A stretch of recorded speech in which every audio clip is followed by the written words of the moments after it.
কংগ্ৰেছ দল যিমান নিম্ন পৰ্যায়লৈকে নামিব পাৰে সিমান নিম্ন পৰ্যায়লৈকে নামি গৈ কংগ্ৰেছ দলে নিজৰ চৰিত্ৰ অসমৰ ৰাইজৰ আগত পুনৰ এবাৰ প্ৰকাশ কৰিলে।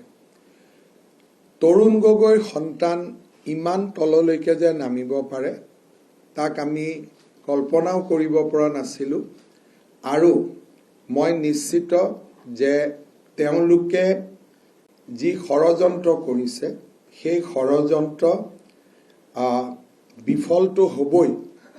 মই বিশ্বাস কৰোঁ যে আইনেও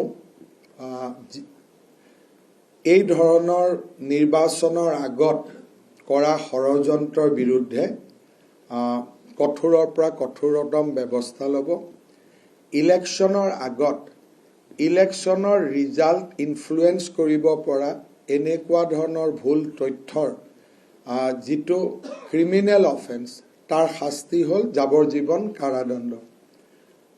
নৰ্মেলি এনেকুৱা ধৰণৰ যদি এলিগেশ্যন আনে it is simply become a defamation case. কিন্তু ইলেকশ্যনৰ ৰিজাল্টক ইনফ্লুৱেঞ্চ কৰিবৰ কাৰণে যেতিয়া এনেকুৱা ধৰণৰ ব্যৱস্থা লোৱা হয় তেতিয়াহ'লে তাক ইলেকশ্যনৰ লগত লিংক কৰা হয় যে ইলেকশ্যনৰ ৰিজাল্টক প্ৰতিফলিত কৰিব খুজিছে আৰু এনেকুৱা দোষৰ শাস্তি ভাৰতীয় ন্যায় সংহিতা মতে যাৱজ্জীৱন কাৰাদণ্ড। যোৱাকালি নিশা ৰিণিকী ভূঞা শৰ্মাই FIR দাখিল কৰিছে। মই নিশ্চিত যে পুলিচে কেছ ৰেজিষ্টাৰো কৰিব আৰু পুলিচে এই ক্ষেত্ৰত নিজৰ সাংবিধানিক আৰু আইনী দায়িত্ব পালন কৰিব।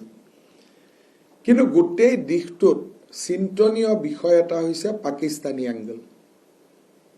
আমি আপোনালোকক ৱেবছাইটত দেখাম যে এই গোটেই ফলছ ডকুমেণ্টছ আৰু গোটেই ফলছ যিটো ডেটা এইখিনি ড্ৰ কৰা হৈছিল এটা পাকিস্তানী ছ'চিয়েল মিডিয়া গ্ৰুপৰ পৰা। তাৰমানে পাকিস্তানত নিৰন্তৰ যোৱা কেইটামান দিনত অসমৰ ইলেকশ্যনৰ ওপৰত টক শ্ব' চলি আছে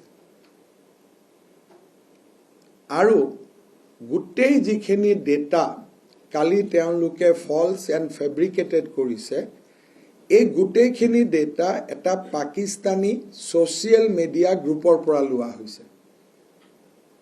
তাৰমানে আমাৰ যিটো এলিগেশ্যন আছিল যে অসমৰ ৰিজাল্টটোক ইনফ্লুৱেঞ্চ কৰিবৰ কাৰণে পাকিস্তান এক্টিভ হৈ আছে, এই গোটেই ডেটাসমূহে বা আমি কৰা ৰিচাৰ্চে তাক আকৌ এবাৰ প্ৰমাণ কৰিছে। মই যোৱাকালি এই ঘটনাটোৰ ওপৰত মই মোৰ ক্লাৰিফিকেশ্যন দিছিলোঁ।